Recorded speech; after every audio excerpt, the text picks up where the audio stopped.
Hello, yahyas കിച്ചണിലേക്ക് എല്ലാവർക്കും സ്വാഗതം. ഇന്നൊരു ബീഫ് ഫ്രൈ റോസ്റ്റിൻ്റെ റെസിപ്പി ആയിട്ടാണ് വന്നിട്ടുള്ളത്. അപ്പോൾ നമ്മൾ ഇതിനകത്ത് കുരുമുളകും കാന്താരി മുളകൊക്കെ ചേർത്തിട്ടാണ് ഞാനിതിവിടെ റെഡിയാക്കി എടുത്തിട്ടുള്ളത്. അപ്പോൾ നിങ്ങൾ വീഡിയോ ഒന്ന് സ്കിപ്പ് ചെയ്യാതെ കണ്ടു നോക്കുക. അപ്പോൾ അതിനായിട്ട് ഞാനിവിടെ ഒരു 1.5 കിലോ ബീഫ് നന്നായിട്ട് കഴുകി വൃത്തിയാക്കി ചെറിയ പീസുകളായിട്ട് ഇവിടെ ഒന്ന് കട്ട് ചെയ്തെടുത്തിട്ടുണ്ട്. ഇനി നമുക്ക് വേണ്ടത് ഒരു 10-15 വറ്റൽമുളക് വേണം. ഒരു 1/4 കപ്പ് കുരുമുളകും കൂടി ഇതിലേക്ക് ഇട്ട് കൊടുക്കുന്നുണ്ട്. ഇനി ഒരു അരമണിക്കൂർ ഇത് നമുക്കൊന്ന് കുതിരാനായിട്ട് മാറ്റി വെക്കണം. അപ്പോൾ നിങ്ങൾക്ക് ഇതിൻ്റെ അളവ് അത്രയ്ക്ക് എരി വേണ്ടാന്നുണ്ടെങ്കിൽ കുറയ്ക്കാം കേട്ടോ. ഓരോരുത്തരുടെ ടേസ്റ്റ് അനുസരിച്ചിട്ട് എരിയുടെ അളവ് കൂട്ടുകയും കുറയ്ക്കുകയൊക്കെ ചെയ്യാവുന്നതാണ്. ഇത് നല്ല എരിയാണ് കേട്ടോ ഇതിന്. അപ്പോൾ ഇതിൽ കൂട്ടാൻ നിൽക്കേണ്ട, നിങ്ങൾക്ക് വേണമെങ്കിൽ കുറയ്ക്കാം. അപ്പോൾ ഇനി നമുക്കിതൊന്ന് മാറ്റി വയ്ക്കാം. ഒരു അരമണിക്കൂറിന് ശേഷം നമുക്കൊരു മിക്സിയുടെ ജാറിലേക്ക് ഞാൻ മാറ്റിയിട്ടുണ്ട്. ഇനി ഇതിലേക്കൊരു 2 ഇഞ്ച് വലുപ്പത്തിലുള്ള ഇഞ്ചി ചെറുതായിട്ട് ഇതുപോലെ ഒന്ന് അരിഞ്ഞതാണ്. ഇനി കുറച്ച് വെളുത്തുള്ളി, ഒരു 3 ടേബിൾ സ്പൂൺ കണക്കിന് വെളുത്തുള്ളി ചേർത്ത് കൊടുത്തിട്ടുണ്ട്. ഇനി ഇതിലേക്ക് ചേർത്ത് കൊടുക്കുന്നത് കാന്താരി മുളകാണ്. അപ്പോൾ ഞാനെന്താണ്ട് ഇത്രയും എടുത്തിട്ടുണ്ട് ഇവിടെ കാന്താരി മുളക്. നിങ്ങളെ കയ്യിലില്ലെങ്കിൽ പകരം പച്ചമുളക് ഇട്ട് കൊടുത്താലും മതി. ഇതിൻ്റെ അളവ് നിങ്ങൾക്ക് വേണമെങ്കിൽ കുറച്ച് കൊടുക്കാം. ഞാനിവിടെ 1 ടീസ്പൂൺ പെരിഞ്ജീരകം ഇട്ടിട്ടുണ്ട്. ഇനി ഒരു 10 ഏലക്ക ഇട്ട് കൊടുക്കുകയാണ്. അപ്പോൾ ആ പെരിഞ്ജീരകം ഇടുന്ന വീഡിയോ ഒന്ന് കട്ടായി പോയിട്ടുണ്ട്. 1 ടീസ്പൂണാണ് ഇവിടെ ഇട്ട് കൊടുത്തിട്ടുള്ളത്.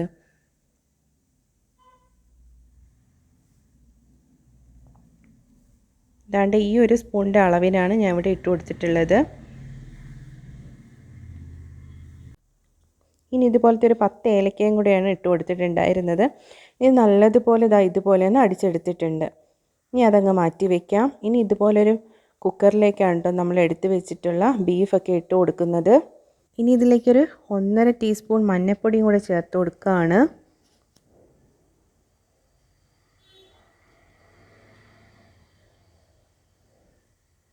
ഇനി ഇതിലേക്ക് നമുക്ക് കുറച്ച് 1 ടീസ്പൂൺ മുളക് പൊടി, നല്ല എരിയാണ് നമ്മൾ നേരത്തെ അരച്ചെടുത്തിട്ടുണ്ടായിരുന്നത്.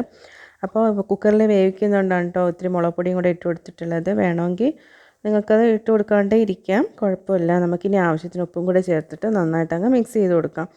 ഇനി ഇതിലേക്ക് ഞാൻ കുറച്ച് വെളിച്ചെണ്ണ ഒന്ന് ചേർത്ത് കൊടുക്കുകയാണേ. ഇനി ഇതിനെ നമുക്കൊന്ന് അടച്ച് വെച്ചിട്ട് നമുക്കൊന്ന് വേവിച്ചെടുക്കാം. അപ്പോൾ ഓരോ കുക്കറിലും ഓരോ അളവായിരിക്കും വേവുന്നതിനുള്ളത്. അപ്പോൾ ഞാനിവിടെ ഒരു 4 വിസിൽ വരെ വേവിച്ചിട്ടുണ്ടായിരുന്നു. അപ്പോൾ നമ്മുടെ ബീഫിൽ കുറച്ച് വെള്ളമൊക്കെ കിടപ്പുണ്ട്. അത് നമുക്കൊന്ന് ഇനി വറ്റിച്ചെടുക്കണം. ആ സമയം കൊണ്ട് നമുക്ക് വേറൊരു പാത്രത്തിലേക്ക് കുറച്ച് വെളിച്ചെണ്ണ, ഒരു 1/4 കപ്പോളം വെളിച്ചെണ്ണ ഞാനിവിടെ ഒഴിച്ചു കൊടുത്തിട്ടുണ്ട്. അതിലേക്ക് ഒരു 2 സവാള ചെറുതായിട്ട് നീളത്തിന് അരിഞ്ഞതാണ്. അത് നമുക്കൊന്ന് ഫ്രൈ ചെയ്ത്, നമ്മൾ ബിരിയാണിക്കൊക്കെ ഇടും പോലെ ഒന്ന് ഫ്രൈ ചെയ്തെടുക്കുക കേട്ടോ ചെയ്യുന്നത്. അപ്പം 2 പ്രാവശ്യമായിട്ടാണ് കേട്ടോ ഞാൻ ഫ്രൈ ചെയ്തെടുക്കുന്നത്. ഒരുമിച്ചിട്ട് കൊടുത്താൽ അത് ശരിയാവത്തില്ല. അപ്പോൾ ഒന്ന് മൂക്കുമ്പോൾ നമുക്ക് അത് കോരിയതിന് ശേഷം അടുത്തതിട്ട് കൊടുക്കാം. അപ്പോൾ ഇതാണ്ട് ഈ ഒരു പരുവമായപ്പോഴേക്കും ഞാൻ എണ്ണയിൽ നിന്ന് കോരി മാറ്റുകയാണ്. ബാക്കിയിരിക്കുന്ന ഉള്ളിയും നമുക്ക് ഇതുപോലെ തന്നെ ഒന്ന് ചെയ്തെടുക്കാം.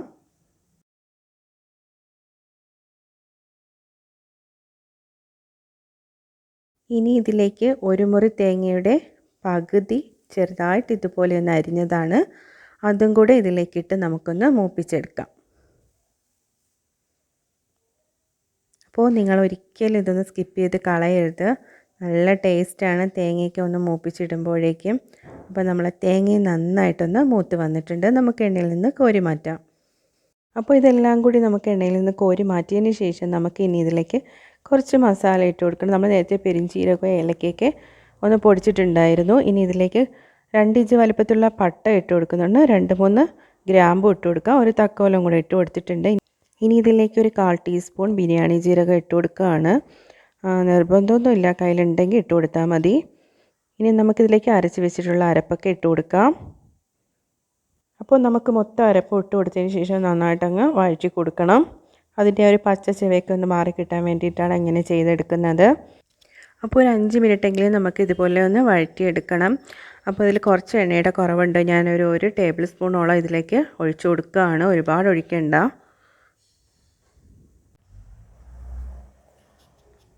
അപ്പോൾ അത് നന്നായിട്ടൊന്ന് വഴറ്റി കൊടുത്തതിന് ശേഷം നമുക്കിതിലേക്ക് കുറച്ച് കറിവേപ്പിലയും കൂടി ഇട്ട് കൊടുക്കാം.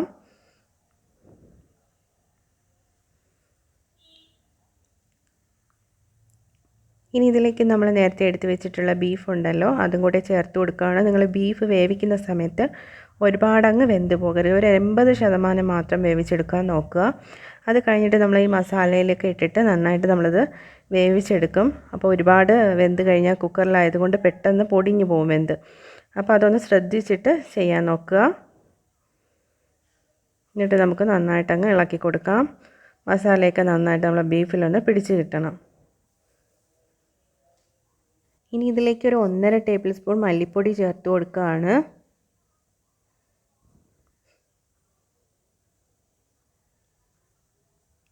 അതും കൂടെ ചേർത്തിട്ട് ഒന്നും കൂടെ നമുക്കൊന്ന് ഇളക്കി കൊടുക്കാം.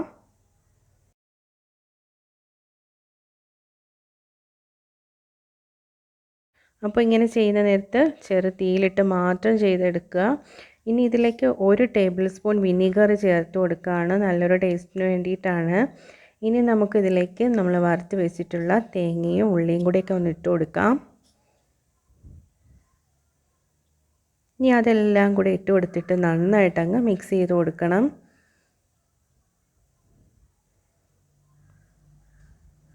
തീ കുറച്ച് വെച്ചിട്ടില്ലെങ്കിൽ നമ്മൾ അരപ്പൊക്കെ നന്നായിട്ടങ്ങ് കരിഞ്ഞു പോകും. അപ്പോൾ അതൊക്കെ ഒന്ന് ശ്രദ്ധിച്ച് ചെയ്യാൻ നോക്കണം. അപ്പോൾ നമുക്ക് നന്നായിട്ട് ഇതുപോലെ ഒന്ന് മിക്സ് ചെയ്ത് കൊടുക്കാം. അപ്പോൾ ഇതുപോലെ ഒന്ന് മിക്സ് ചെയ്തതിന് ശേഷം ഒരു 10 മിനിറ്റ് മീഡിയം തീയിലിട്ടിട്ട് നമുക്കിതൊന്ന് അടച്ച് വെച്ച് വേവിക്കണം. എന്നാൽ മാത്രമേ നല്ല റെഡിയായിട്ട് കിട്ടത്തുള്ളൂ. ഇതിൻ്റെ ടേസ്റ്റൊക്കെ നന്നായിട്ട് നമ്മളെ ബീഫിലൊന്ന് പിടിച്ച് കിട്ടണം. അതാണ്ട് ഈ ഒരു പരുവത്തിന് ആയി കിട്ടിയിട്ടുണ്ട്. അപ്പോൾ നിങ്ങൾക്ക് കാണുമ്പോൾ തന്നെ അറിയാം നല്ല ഉള്ളിയൊക്കെ വെന്ത് നമ്മളെ ബീഫിലോട് ചേർന്നിട്ടുണ്ട്. അപ്പോൾ നല്ല ടേസ്റ്റ്. അപ്പോൾ ഇതേപോലെ കളറായി കിട്ടുന്നതുവരെ നമുക്ക് ഇങ്ങനെ തന്നെ ചെയ്ത് കൊടുക്കണം. അപ്പോൾ നമ്മളെ ബീഫ് ഇപ്പോൾ നല്ലതുപോലെ വെന്ത് വന്നിട്ടുണ്ട്. ഞാൻ ഇനി ഇതിലേക്ക് കുറച്ച് കറിവേപ്പിലയും കൂടി ഇട്ട് കൊടുക്കുകയാണ്. ഇനി നമുക്ക് ഒന്നും കൂടെ നന്നായിട്ടൊന്ന് ഇളക്കി കൊടുക്കാം.